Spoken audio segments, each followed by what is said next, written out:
रिलायंस जियो के सभी यूजर्स के लिए बड़ी खुशखबरी आई है। सरकारी कर्मचारियों के लिए महंगाई भत्ते, पेंशन और बीमा समेत सरकार ने 3 बड़े फैसले लिए हैं। बैंक ग्राहकों के लिए एक बड़ा झटका है, क्रेडिट कार्ड के नियमों में बदलाव होने जा रहा है। वहीं स्टूडेंट छात्र छात्राओं के लिए भी सरकार का एक बड़ा फैसला है। और अंतर्राष्ट्रीय मंच लाओस से पीएम मोदी ने दुनिया भर में 5 बड़ी घोषणाएं की हैं। युवाओं को हर महीने मिलेंगे 5-5 हजार रूपए। इस सरकारी योजना के लिए भी आवेदन आज से शुरू होने जा रहे हैं। बिजली बिल पर भी बड़ी खुशखबरी आई है। किसानों का बड़ा ऐलान, फिर से चक्का जाम करेंगे सड़कों पर। इसके अलावा और भी जानेंगे दोस्तों आज के मौसम समाचार, सरकारी नौकरियों की जानकारी, सोना चांदी के भाव समेत आज की 50 बड़ी महत्वपूर्ण खबरें देखते हैं फटाफट से। देखिए दोस्तों, एक तो आज के दिन को वर्ल्ड अर्थराइटिस डे के रूप में मनाया जाता है, यानी विश्व गठिया दिवस। ये एक तरह की डिजीज है, इस बारे में जानकारी आप देख सकते हैं। और वहीं कल आपको पता होगा दुर्गाष्टमी और महानवमी का पर्व मनाया गया देश भर में बड़ी ही धूमधाम से। और अब आज दशहरा मनाया जाएगा। अधर्म पर धर्म की विजय के प्रतीक के त्योहार दशहरे की आप सभी को ढेर सारी हार्दिक शुभकामनाएं। क्योंकि दोस्तों त्रेता युग में अश्विन मास के शुक्ल पक्ष की 10वीं तिथि को प्रभु श्री राम ने रावण का वध किया था। आज ही के दिन रावण को बुराइयों का प्रतीक माना जाता है, क्योंकि रावण बहुत शक्तिशाली होने के साथ ही अहंकारी भी था। और इस दशहरे के पर्व पर प्रभु श्री राम से कुछ सीख लेनी चाहिए हमें अपने जीवन में। मुश्किलों से लड़ने के लिए हमेशा तैयार रहें और धैर्य कभी न छोड़ें, हमेशा पेशेंस बनाए रखें। और आज के दिन दशहरे के मौके पर देश भर में लंकापति रावण और उसके भाई कुंभकर्ण पुत्र मेघनाथ के पुतलों का दहन किया जाता है। ऐसे में आज विजयादशमी पर रावण दहन का शुभ मुहूर्त क्या रहेगा, ये भी देख लीजिए दोस्तों। आज 12 अक्टूबर को रावण दहन का सही समय रहेगा सूर्यास्त के बाद से लेकर रात 10:30 बजे तक। हालांकि इसमें भी रावण दहन का सबसे उत्तम मुहूर्त शाम को 5:53 से शाम को 7:27 तक रहेगा, क्योंकि रावण दहन हमेशा प्रदोष काल में श्रवण नक्षत्र में ही किया जाता है। और दशहरे के दिन आज पूजन का जो विजय मुहूर्त रहेगा दोपहर 2 बजे से लेकर 2:45 बजे तक पूजा का अच्छा समय रहेगा। देश भर में कई जगहों पर बड़ी बड़ी ऊंचाइयों के रावण के पुतले बनाए गए हैं। तो अगेन दोस्तों आप सभी को दशहरे की ढेर सारी शुभकामनाएं देते हुए अब मैं आगे बढ़ूंगा खबरों में। देखिए आप फटाफट से। पीएम मोदी लाओस की 2 दिवसीय यात्रा करने के बाद दिल्ली पहुंचे। उन्होंने यात्रा को फलदायी बताया। प्रधानमंत्री नरेंद्र मोदी ने वियंचन में पूर्वी एशिया शिखर सम्मेलन को संबोधित किया और इस दौरान साइबर सुरक्षा, समुद्री और अंतरिक्ष क्षेत्रों में सहयोग मजबूत करने का आह्वान भी किया। वैसे पीएम मोदी के नाम एक नया रिकॉर्ड भी बन गया है। नए अध्यक्ष की नियुक्ति के बाद ईस्ट एशिया शिखर सम्मेलन को संबोधित करने वाले दुनिया के पहले नेता बने पीएम मोदी। और इनके इस लाओस दौरे के दौरान भारत और लाओ ने रक्षा सहयोग और सीमा शुल्क समेत 6 समझौतों पर हस्ताक्षर भी किए। एशियान समिट में पीएम बोले कि भारत के लिए पर्यटन वर्ष होगा आने वाला साल 2025। पीएम ने कहा कि 21वीं सदी भारत की है। दुनिया के हर देश की संप्रभुता का सम्मान रखना चाहिए। और दुनिया में जो इजराइल ईरान वगैरह की जंग चल रही है, इस पर भी पीएम मोदी ने कहा कि यूरेशिया और पश्चिम एशिया में शांति लाने का आह्वान किया। उन्होंने कहा कि ये युग युद्ध का नहीं बल्कि तरक्की करने का है। देखिए ईस्ट एशिया समिट में बोले पीएम मोदी, आसियान देशों में एकता बहुत जरूरी है। उन्होंने कहा कि ये हमारे इंडो पैसिफिक विजन का हिस्सा है। इस सम्मेलन में चीन और अमेरिका जैसे बड़े देश भी शामिल हुए। और कुल मिलाकर पीएम मोदी ने दुनिया भर में शांति और प्रगति के लिए पहल करते हुए संबोधन दिया इस लाओस समिट में। और इस दौरान पीएम ने दुनिया के कई राष्ट्र अध्यक्षों को भारतीय संस्कृति के अनमोल उपहार भी भेंट किए, जैसे चांदी का मोर, पीतल की मूर्ति, रंगीन मेज वगैरह वगैरह। और दुनिया के कई देशों के नेता प्रमुखों से मुलाकात भी की। प्रधानमंत्री नरेंद्र मोदी और जापान के पीएम मोदी के बीच भी रणनीतिक और वैश्विक साझेदारी मजबूत करने पर बातचीत हुई। पीएम मोदी ने थाईलैंड के प्रधानमंत्री पेंतो गतार्न शिनावात्रा से भी मुलाकात कर बधाई दी। और इस दौरान थाईलैंड भारत के व्यापारिक संबंधों को बेहतर बनाने पर बातचीत भी हुई। वहीं मोदी ने लाओ पीडीआर के राष्ट्रपति से भी मुलाकात की। तो कुछ यूं रहा पीएम मोदी का लाओस दौरा। और चलिए आगे बढ़ते हैं खबरों में। देखिए फाइनेंशियल ईयर 2025 में अब तक का नेट डायरेक्ट टैक्स कलेक्शन 18% बढ़ा है। और सरकार ने टैक्स रिफंड के रूप में भी 2,31,000 करोड़ रुपए जारी किए हैं। अब तक सरकार ने कुल 11.25 लाख करोड़ का डायरेक्ट टैक्स वसूला है, जो कि पिछले साल के मुकाबले 18% ज्यादा रहा है। वहीं देखिए खबर, देश का विदेशी मुद्रा भंडार भी 8 सप्ताह में पहली बार गिरा, $701 बिलियन पर आया। वहीं भारत के रुपये को लेकर भी बड़ी खबर आ रही कि इतिहास में पहली बार डॉलर के मुकाबले 84 पर पहुंच गया रुपया, क्योंकि अभी इजराइल ईरान वगैरह जंग के चलते क्रूड ऑयल की रेटें बढ़ी हुई है। गोल्ड सिल्वर भी अभी टॉप हाई पर चले। यही कुछ कारण है कि रुपये में बड़ी गिरावट देखी जा रही है। चलिए अगला अपडेट देखिए दोस्तों। वित्तीय बाजार में रिलायंस कंपनी ने बड़ा दांव खेलते हुए जियो फाइनेंस ऐप पर ग्राहकों के लिए कई नई सुविधाओं का ऐलान किया है। मुकेश अंबानी की तरफ से घोषणा की गई है। अब जियो फाइनेंस एक ही मोबाइल ऐप के जरिए आपको सस्ता लोन मिल पाएगा। इसी ऐप पर इंश्योरेंस यानी कि बीमा और म्यूचुअल फंड में इन्वेस्टमेंट की सुविधा भी मिलेगी। रिलायंस ग्रुप की तरफ से जियो फाइनेंस ऐप का यह नया वर्जन लॉन्च किया है और अब इस ऐप में आपको ये नई फैसिलिटी मिलेगी, है ना। चलिए बड़ी खबर देखिए, महादेव बेटिंग ऐप का मालिक डिटेन हुआ। इंटरपोल ने दुबई में पकड़ा इसको। महादेव जो कि सट्टेबाजी का मोबाइल ऐप है जिसमें कई लोगों ने पैसा गंवाया, इसका मालिक नाम है सौरभ चंद्राकर। ये दुबई में गिरफ्तार हो चुका है। जल्दी इसे भारत लाया जाएगा। मीडिया रिपोर्ट्स के मुताबिक इंटरपोल के अधिकारियों ने इसको पकड़ा है और 7 दिन के अंदर ये भारत लाया जा सकता है। चलिए अगली खबर देखिए दोस्तों। पीएम इंटर्नशिप योजना के आवेदन आज से शुरू होंगे। युवाओं को हर महीने 5-5 हजार रुपए मिलेंगे इस योजना से जुड़ने के बाद इंटर्नशिप करने के दौरान। तो आज 12 अक्टूबर से ही ऑनलाइन आवेदन कर सकते हैं युवा। योग्य उम्मीदवार pminternship.mca.gov.in इस पोर्टल पर जाकर ऑनलाइन रजिस्ट्रेशन कर सकते हैं। जरूरी डॉक्यूमेंट्स चाहिए होंगे और हर महीने 5 हजार रुपए इंटर्नशिप भत्ते के रूप में दिए जाएंगे, है ना। चलिए अगला अपडेट देखिए दोस्तों। शेयर मार्केट में निवेश करने का लोगों का क्रेज बढ़ रहा दिनों दिन। बीते एक महीने में ही 44 लाख से ज्यादा डीमेट अकाउंट खोले गए। सेबी की तरफ से ये रिपोर्ट जारी की गई। वहीं सेबी ने डीमेट खाते के नियम लागू करने की तारीख को भी बढ़ा दिया। वैसे तो ये नियम 14 अक्टूबर से लागू होने वाले थे, लेकिन अब सेबी का कहना है कि इन नियमों को 11 नवंबर से लागू किया जाएगा। वहीं दोस्तों इंडियन आर्मी से जुड़ी बड़ी खबर देखिए। चीन सीमा के नजदीक भारतीय सेना को मिला अग्नि अस्त्र। सेना प्रमुख ने इसे एक महत्वपूर्ण कदम बताया है, क्योंकि इंडियन आर्मी की ताकत इससे और ज्यादा बढ़ेगी। ये एक तरह का मल्टी टारगेट पोर्टेबल डिवाइस है, जिसे कि इंडियन आर्मी अपने डिफेंस के लिए काम ले पाएगी। वहीं भारतीय सेना को जल्दी नया हथियार भी मिलने वाला है, जो कि 1800 फीट की ऊंचाई पर भी मार सकता है। भारतीय सेना की मारक क्षमताओं को बढ़ाने के लिए 1500 लॉन्च सिस्टम और सिमुलेटर के साथ 20,000 से ज्यादा नई पीढ़ी के anti tank guided missile Indian army को मिलने वाली है। तो इससे भी भारतीय सेना की ताकत बढ़ेगी। वहीं थल सेना ने भी तैयार किया T-90 भीष्म टैंक का नया संस्करण भी। चलिए अगली बड़ी खबर देखिए दोस्तों। इजराइल ईरान तनाव के बीच रूस के राष्ट्रपति व्लादिमीर पुतिन ने ईरानी राष्ट्रपति से मुलाकात की। पश्चिम एशिया के हालातों पर चर्चा हुई। और वहीं खबर है आपकी इजराइल ने लेबनान में यूनाइटेड नेशंस पोस्ट पर भी हमला किया। यहाँ बॉर्डर पर हमारे भारत के भी 600 भारतीय सैनिक तैनात हैं, तो भारत ने कहा कि इनकी सुरक्षा जरूरी है। आगे बढ़ते हैं खबरों में। देखिए राष्ट्रीय इलेक्ट्रॉनिक्स और सूचना प्रौद्योगिकी संस्थान तथा महाराष्ट्र सरकार के बीच एक समझौता हुआ है, जिससे कि महाराष्ट्र में उच्च शिक्षा और तकनीक को बढ़ावा मिलेगा। चलिए खबर है एडिबल ऑयल यानी कि खाने के तेल पर एक रिपोर्ट आने की। बीते महीने सितंबर में खाद्य तेलों का आयात 29% तक घटकर 10.64 लाख टन पर पहुंचा है। और ये आंकड़े बताते हैं कि जल्द ही खाने के तेल के रेट कम हो सकते हैं, भाव घट सकते हैं, मतलब क्योंकि अब कम से कम तेल इंपोर्ट किया जा रहा है भारत में, है ना। चलिए खबर है पंजाब सरकार की तरफ से छुट्टी का भी ऐलान कर दिया है। एक नोटिफिकेशन जारी हुआ। पंजाब में आज बंद रहेंगे सेवा केंद्र। दशहरे के चलते पंजाब सरकार ने छुट्टी का फैसला लिया है। वहीं देखिए बड़ी खबर, रतन टाटा श्री के सम्मान में अब महाराष्ट्र सरकार ने बड़ी घोषणा की। कहा कि महाराष्ट्र में टाटा के नाम से उद्योग पुरस्कार दिया जाएगा। रतन टाटा को श्रद्धांजलि देने के लिए पूरी क्षमता से काम किया जाएगा और महाराष्ट्र सरकार अब उद्योग रत्न पुरस्कार नाम से उनकी स्मृति में यह पुरस्कार देने की घोषणा की है। जो अच्छे कारोबारी होंगे उन्हें उनके नाम पर मतलब अवार्ड दिया जाएगा ना। वहीं रतन टाटा के सम्मान में बिहार सरकार की नई पहल देखिए। बिहार डाक परिमंडल ने भी विशेष कवर जारी किया। वैसे अब रतन टाटा श्री के बाद नोएल टाटा होंगे रतन टाटा के उत्तराधिकारी। टाटा ट्रस्ट की मीटिंग में यह फैसला लिया गया और अब नोएल टाटा टाटा ट्रस्ट के नए चेयरमैन बनाए गए। ये रतन टाटा के सौतेले भाई हैं। पहले से ये 2 फैमिली ट्रस्ट में शामिल हैं। अब इन्होंने कहा कि मैं विरासत को आगे बढ़ाऊंगा। चलिए टेक न्यूज से खबर देखिए दोस्तों। टेस्ला कंपनी ने अपनी पहली ऑटोनोमस रोबो टैक्सी रिवील की। AI यानी आर्टिफिशियल इंटेलिजेंस फीचर वाली साइबर केब, जो कि बिना ड्राइवर के चलेगी। और टेस्ला ने एक साइबर वैन भी पेश की है। वहीं खबर है जम्मू कश्मीर के बनने वाले मुख्यमंत्री अमर अब्दुल्ला ने LG से मुलाकात की और जम्मू में सरकार बनाने के लिए उन्होंने पार्टियों के समर्थन पत्र भी सौंपे। आने वाले 16 अक्टूबर को जम्मू में मुख्यमंत्री के शपथ ग्रहण की संभावना है। वहीं दोस्तों कलकत्ता ट्रेनिंग डॉक्टर का जो मामला चल रहा है उस पर खबर आ रही कि भूख हड़ताल पर कुछ डॉक्टरों की हालत काफी गंभीर हो गई। बेहोश होने के बाद उन्हें ऑक्सीजन लगाई गई और अब IMA यानी इंडियन मेडिकल एसोसिएशन ने पश्चिम बंगाल के मुख्यमंत्री ममता बनर्जी को एक पत्र भी लिखा और उसमें कहा कि डॉक्टरों की मांगों पर फौरन एक्शन लें। ममता सरकार से डॉक्टरों की ये 9 मांगे हैं, मैंने आपको बताया था पहले ही। चलिए अगली खबर देखिए। कर्नाटक सरकार ने एक आदेश जारी किया। कहा कि कर्नाटक राज्य के स्थापना दिवस पर कन्नड़ झंडा फहराएं। डिप्टी CM बोले कि कोई भी व्यक्ति कन्नड़ भाषा जाने बिना कर्नाटक में नहीं रह सकता है। 1 नवंबर को कर्नाटक राज्य का स्थापना दिवस है और इस मौके पर राज्य के सभी स्कूल, कॉलेज, व्यावसायिक भवन, कारखानों वगैरह पर कन्नड़ झंडा फहराना होगा। ये राज्य सरकार की तरफ से एक अजीब सा आदेश जारी किया गया। वहीं महंगाई पर खबर आ रही दोस्तों की। 1 महीने पहले तो टमाटर के भाव 40 रुपए किलो थे, लेकिन अब देश के अधिकतर राज्यों में टमाटर की कीमतें 100 रुपए किलो पहुंच चुकी हैं। हालांकि दिल्ली में भले अभी सरकार सस्ते टमाटर बेच रही है, लेकिन सब जगहों पर तो नहीं बेच पाती ना। तो अब मीडिया रिपोर्ट्स के मुताबिक आने वाले 10 दिन बाद टमाटर के दाम कम हो सकते हैं। हालांकि प्याज के भाव थोड़े गिरे हैं, क्योंकि नई फसल आने के बाद थोड़ी रेटों में कटौती देखने को मिलेगी। चलिए अगली बड़ी खबर देखिए। हरियाणा सरकार ने अपने राज्य के कर्मचारियों को बड़ी राहत दी। नई सरकार बनने से पहले उनकी बीमा राशि को 30 से बढ़ाकर 50 लाख कर दिया और आंशिक विकलांगता होने की राशि पर भी 10 गुना की बढ़ोतरी की गई है। हरियाणा सरकार ने अपने सरकारी कर्मचारियों को दिवाली से पहले यह बड़ा तोहफा दिया है। जो सरकारी कर्मचारियों की बीमा राशि थी ना, उसको तो 20 लाख बढ़ा दिया, 30 से बढ़ाकर 50 कर दिया। इसके अलावा कर्मचारियों का परमानेंट टर्म इंश्योरेंस भी दुगुना कर दिया। इसे भी 2 लाख से बढ़ाकर 4 लाख कर दिया सीधा। और विकलांगता वगैरह की राशि में भी कितनी बढ़ोतरी की गई देख सकते हैं आप जानकारी भी। इस संबंध में हरियाणा सरकार ने ऑर्डर भी जारी कर दिया। चलिए अगली खबर देखिए। अमेरिका के पूर्व राष्ट्रपति डोनाल्ड ट्रंप ने एक भाषण में वादा किया कि अगर हमारी सरकार बनी तो हम बिजली बिल आधा कर देंगे। तो उनकी इस घोषणा पर दिल्ली के पूर्व CM केजरीवाल बोले कि ये देखो फ्री की रेवड़ी अमेरिका तक पहुंच चुकी है। ओबामा ने भी ट्रंप पर तंज कसते हुए कहा कि बच्चों का डायपर भी नहीं बदला होगा। चलिए खबर है दोस्तों। जापानी संगठन निहोन हिडानक्यो को मिला 2024 का नोबेल शांति पुरस्कार। ये जापान का एक संगठन है। इसमें हिरोशिमा नागासाकी हमले के पीड़ित भी शामिल हैं। परमाणु हथियार मुक्त दुनिया बनाने की मुहिम चलाई थी इस संगठन ने। यही वजह है कि 2024 का नोबेल शांति पुरस्कार इसको दिया गया। करंट अफेयर्स के हिसाब से इंपोर्टेंट ध्यान रखिएगा। चलिए अगली खबर देखिए। सेना कमांडरों के सम्मेलन में भाग लेने के लिए 2 दिवसीय दौरे पर सिक्किम पहुंचे देश के रक्षा मंत्री राजनाथ सिंह और यहाँ सिक्किम में सेना कमांडरों का शिखर सम्मेलन का उद्घाटन भी किया। इस दौरान सीमा सुरक्षा पर फोकस बनाए रखने की भी बातें कही रक्षा मंत्री ने और सेना कमांडरों में जोश भरते हुए बोले कि देश की सुरक्षा में सेना की महत्वपूर्ण भूमिका है। इसी बीच दोस्तों इंडियन आर्मी के जवानों के लिए एक और बड़ा फैसला लिया गया। भारतीय नौसेना ने नौसेना के नागरिकों के बीमा कवरेज के लिए बजाज अलियांस के साथ एक साझेदारी भी की है, जिससे कि नौसेना नागरिकों को वित्तीय सुरक्षा मिल पाएगी। और वहीं विदेशों में बसे पूर्व सैनिकों और गोरखाओं की पेंशन को लेकर भी सरकार की तरफ से नए निर्देश जारी किए गए। स्पर्श सेवाओं का भी अब फायदा मिल पाएगा। रक्षा मंत्रालय की तरफ से भारतीय सेना के जवानों के जो पूर्व रिटायर्ड जवान हैं उनके लिए भी ये कुछ जरूरी दिशा निर्देश जारी किए हैं। एक तो रिटायर्ड सैनिकों की पेंशन संबंधित दिक्कतों को दूर करने के लिए ऑनलाइन स्पर्श सिस्टम भी शुरू कर दिया है। इसके अलावा डिफेंस पेंशनर्स के लिए ये नए दिशा निर्देश आप देख सकते हैं। सरकार ने एक समर्पित ईमेल आईडी भी बनाई है। इस पर रिटायर्ड जवान पेंशन प्राप्त करने के लिए कोई दिक्कत है तो सरकार से संपर्क कर सकते हैं डायरेक्टली। इस ईमेल आईडी का इस्तेमाल इन सेवाओं के लिए किया जा सकेगा, है ना। और भारतीय नौसेना पर एक और अपडेट आ रहा है कि नौसेना के सेमिनार स्वावलंबन 2024 के तीसरे संस्करण का आयोजन 28-29 अक्टूबर को होगा। ये 2 दिवसीय कार्यक्रम दिल्ली के प्रगति मैदान में हॉल संख्या 14 में आयोजित किया जाएगा। रक्षा मंत्रालय की तरफ से ये बात की जानकारी दी गई। चलिए अगला अपडेट है दोस्तों, बीएसएनएल यूजर्स के लिए अच्छी खुशखबरी है और इससे जो प्राइवेट टेलीकॉम कंपनियां हैं उनकी भी टेंशन बढ़ सकती है, क्योंकि आने वाले अप्रैल 2025 में बीएसएनएल अपने यूजर्स के लिए एक बड़ी सुविधा ला रही है। बीएसएनएल जो कि सरकारी टेलीकॉम कंपनी है, अभी देश भर में अपने नेटवर्क को तेजी से बढ़ा रही है, अपग्रेड भी कर रही है। इस बीच बीएसएनएल की प्लानिंग है दोस्तों कि आने वाले कुछ महीनों में अपने 4G टावर की संख्या को 24,000 से बढ़ाकर 1 लाख किया जाएगा, जिससे कि देश भर में यूजर्स को बेहतर कनेक्टिविटी और इंटरनेट सुविधाएं मिल पाएगी।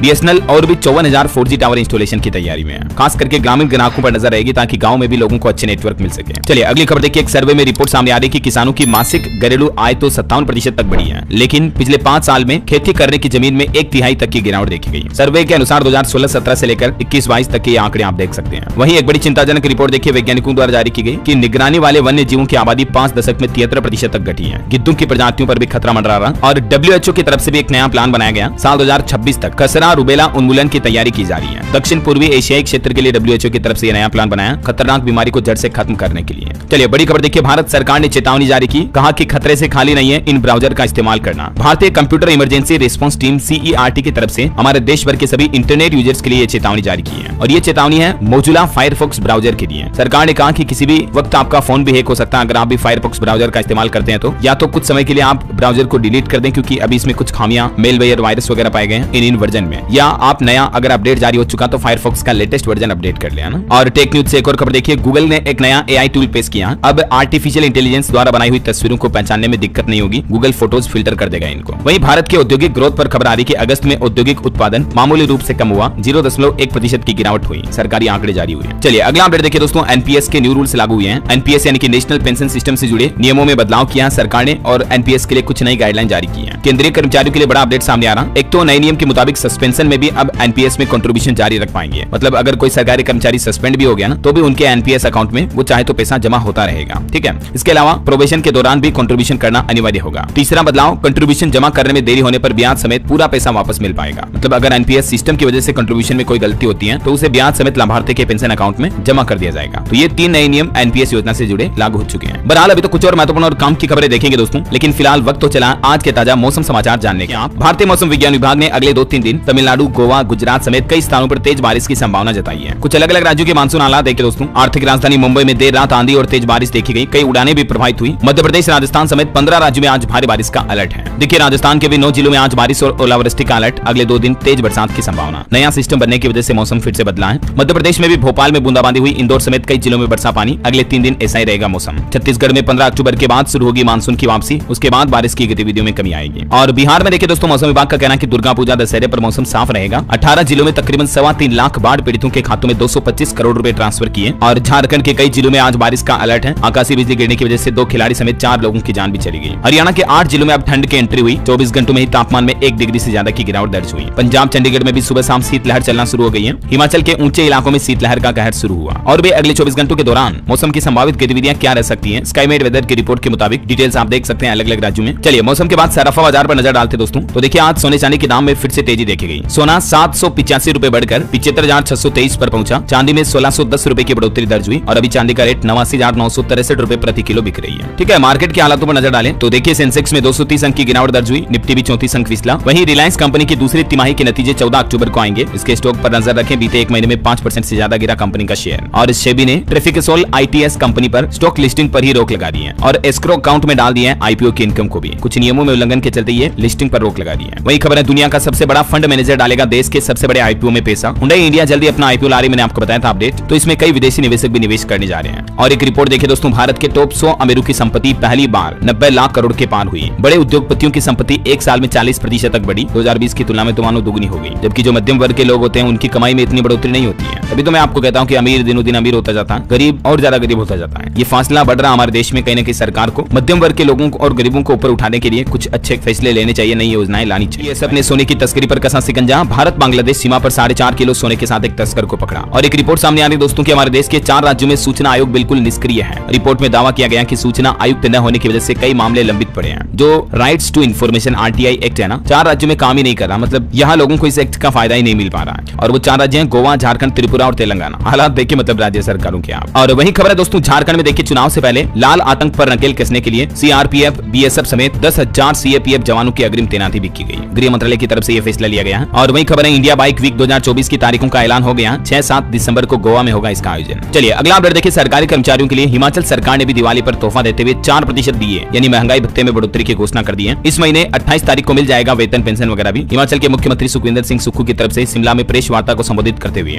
सरकारी कर्मचारियों के लिए बड़ी घोषणा की है। वहीं सरकार ने 75 साल से ज्यादा आयु के पेंशनरों को एरियर भी एक साथ जारी करने का फैसला किया है। और ये महंगाई भत्ता भी बढ़ा हुआ 1 जनवरी 2023 से ही मिलेगा। और एक रेल दुर्घटना पर खबर देखिए दोस्तों, तमिलनाडु में रेल हादसा हुआ। खड़ी मालगाड़ी से टकराई बिहार जाने वाली मैसूर दरभंगा एक्सप्रेस ट्रेन। 2 डिब्बों में आग भी लगी। इस ट्रेन के बाद कई यात्रियों के घायल होने की संभावना है। चलिए खबर है नेटवर्क योजना समूह की 81वीं बैठक में प्रधानमंत्री गति शक्ति के तहत प्रमुख बुनियादी ढांचा परियोजनाओं का मूल्यांकन किया गया। वहीं देखिए सरस आजीविका मेला 13 अक्टूबर से हरियाणा गुरुग्राम में आरंभ होगा। 30 राज्यों की 900 से ज्यादा ग्रामीण महिला हस्तशिल्प इस मेले में भाग ले रही है। खबर है आरबीआई यानी कि भारतीय रिजर्व बैंक ने हमारे देश के बैंकों और गैर बैंकिंग इकाइयों यानी कि एनबीएफसी समेत सभी भुगतान सेवा प्रदाताओं को निर्देश जारी करते हुए कहा कि डिजिटल भुगतान सेवाओं में दिव्यांग लोगों की सुविधा का भी ध्यान रखा जाए। और खबर है नई दिल्ली में इंडिया डिजिटल एग्री कॉन्फ्रेंस 2024 का भी आयोजन किया गया। और खबर है प्रधानमंत्री नरेंद्र मोदी के जो प्रधान सचिव हैं डॉक्टर पी के मिश्रा, उन्होंने देश की राजधानी दिल्ली में वायु प्रदूषण को कम करने के लिए दीर्घकालिक उपायों को तत्काल प्रभाव से लागू करने का आदेश भी जारी किया। और खबर है कैमूर को बिहार का दूसरा टाइगर रिजर्व बनाने की भी मंजूरी मिली। केंद्र सरकार की तरफ से ये अभ्यारण्य के लिए सैद्धांतिक मंजूरी दे दी गई है। चलिए बैंकिंग न्यूज से बड़ी खबर आ रही है दोस्तों, आईसीआईसीआई बैंक ने भी अपने ग्राहकों को बड़ा झटका दिया। क्रेडिट कार्ड के नियमों में बदलाव किया है। 15 नवंबर 2024 से ही ये नए नियम लागू होंगे, अगले महीने से मतलब। और इसके तहत आईसीआईसीआई बैंक के क्रेडिट कार्ड से भी यूटिलिटी बिल पेमेंट करने पर आपको 1% एक्स्ट्रा चार्ज यानी ट्रांजेक्शन फीस के रूप में शुल्क देना पड़ेगा। कुछ ऐसा ही नियम एसबीआई ने भी लागू किया था, मैंने आपको बताया था अपडेट हाल ही में कुछ दिनों पहले। चलिए अगली खबर देखिए आप, उत्तर प्रदेश में उपचुनाव से पहले बसपा प्रमुख मायावती की तरफ से बड़ा ऐलान किया गया। उन्होंने कहा कि अब कभी गठबंधन नहीं करेगी हमारी पार्टी, भाजपा कांग्रेस से भी दूर रहेंगे। चलिए अगली एक अच्छी खुशखबरी है, अब ऑनलाइन उपलब्ध होंगे शादी, जन्म व मृत्यु प्रमाण पत्र। हिमाचल प्रदेश के मुख्यमंत्री सुखविंदर सिंह सुक्खू की तरफ से ऐलान किया गया है। अब प्रदेश में पंचायतों की ओर से जारी किए जाने वाले ये सभी तरह के प्रमाण पत्र भी ऑनलाइन उपलब्ध हो जाएंगे आपको घर बैठे ही, ठीक है ना। चलिए अगली खबर देखिए दोस्तों, यूपी सरकार का नया प्लान। यूपी में मेगा ई नीलामी के जरिए होगा औद्योगिक और व्यवसायिक भूखंडों का आवंटन। 25 अक्टूबर को ये नीलामी शुरू होगी। आप भी इस ऑनलाइन पोर्टल के जरिए इस बीड में हिस्सा ले सकते हैं। अच्छा वैसे उत्तर प्रदेश वासियों के लिए एक और अच्छी खबर तो ये है कि बिजली महंगी नहीं होगी। प्रदेश के 3 करोड़ से भी ज्यादा बिजली उपभोक्ताओं को दीपावली से पहले योगी सरकार ने ये बड़ी राहत दी है, क्योंकि उत्तर प्रदेश में विद्युत नियामक आयोग ने पावर कॉर्पोरेशन और बिजली कंपनियों के जो टैरिफ बढ़ाने के प्रस्ताव थे उन सभी प्रस्तावों को खारिज कर दिया है। हालांकि कंपनियों ने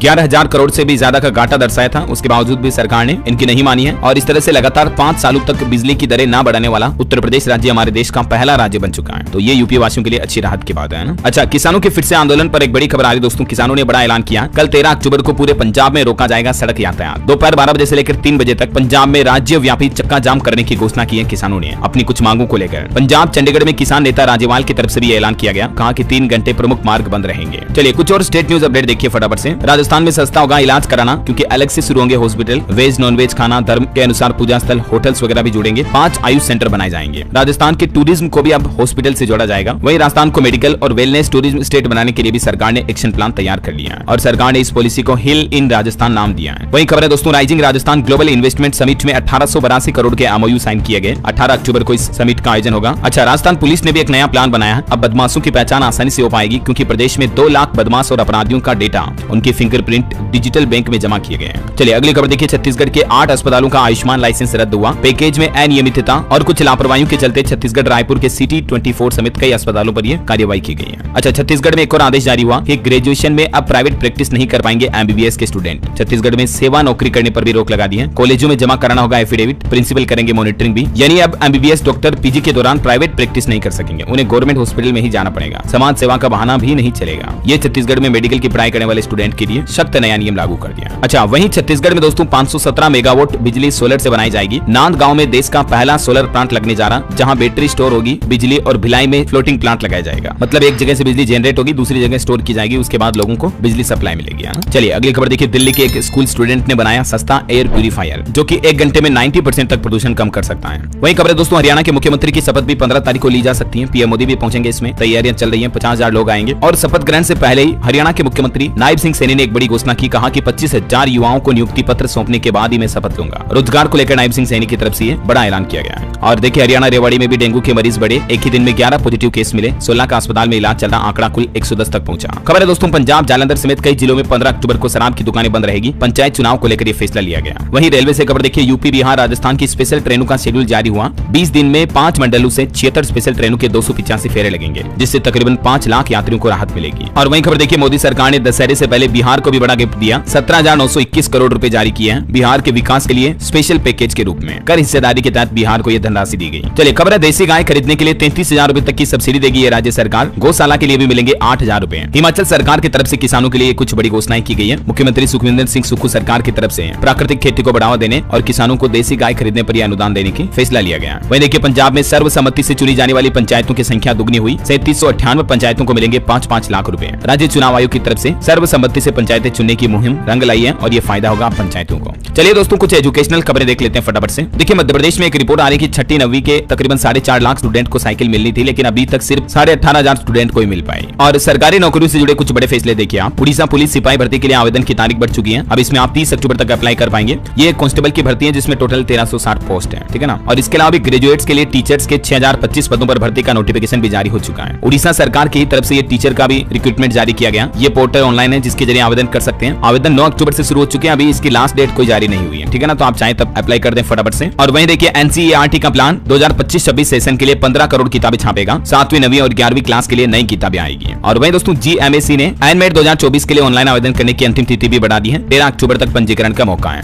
और वहीं सीबीएसई ने भी कक्षा 9वीं और 11वीं को लेकर स्कूलों को खास निर्देश जारी किए। कहा कि जिन स्टूडेंट के रजिस्ट्रेशन प्रक्रिया बाकी है 16 अक्टूबर तक बिना लेट फीस के उनको रजिस्ट्रेशन कर लें संगम पोर्टल पर जाकर। और इसके अलावा भी सीबीएसई स्कूलों की 10वीं 12वीं की प्रैक्टिकल एग्जाम डेट भी जारी हो चुकी है। आप ऑफिशियल पोर्टल पर और शेड्यूल चेक कर लीजिएगा, है ना। वहीं एनएमसी यानी नेशनल मेडिकल कमीशन की तरफ से भी एमबीबीएस स्टूडेंट के लिए गाइडलाइन जारी की गई है पोस्ट ग्रेजुएट ट्रेनिंग प्रोग्राम के लिए। और इस गाइडलाइन के मुताबिक छात्रों को ये काम इसमें सिखाए जाएंगे ट्रेनिंग पीरियड के दौरान, है ना। और चलिए अंत में आज के राशिफल पर नजर डाल लेते हैं। देखिए, कुंभ राशि के बैंकिंग सेक्टर के लोगों को प्रमोशन की खबर मिल सकती है और कर्क राशि वालों को उपलब्धि मिलने के योग है। मिथुन राशि के लोग जीवन में सकारात्मक बदलाव करें। कन्या राशि के लोग काम की गति तेज करने की जिद न करें। और भी कुछ अलग अलग राशियों का राशिफल आप देख सकते हैं स्क्रीन पर, है ना। और दोस्तों, कमेंट बॉक्स में हैप्पी दशहरा जरूर लिख दीजिएगा। मैंने तो आप सभी को बोल दिया, आप भी मुझे कमेंट में बोल सकते हैं।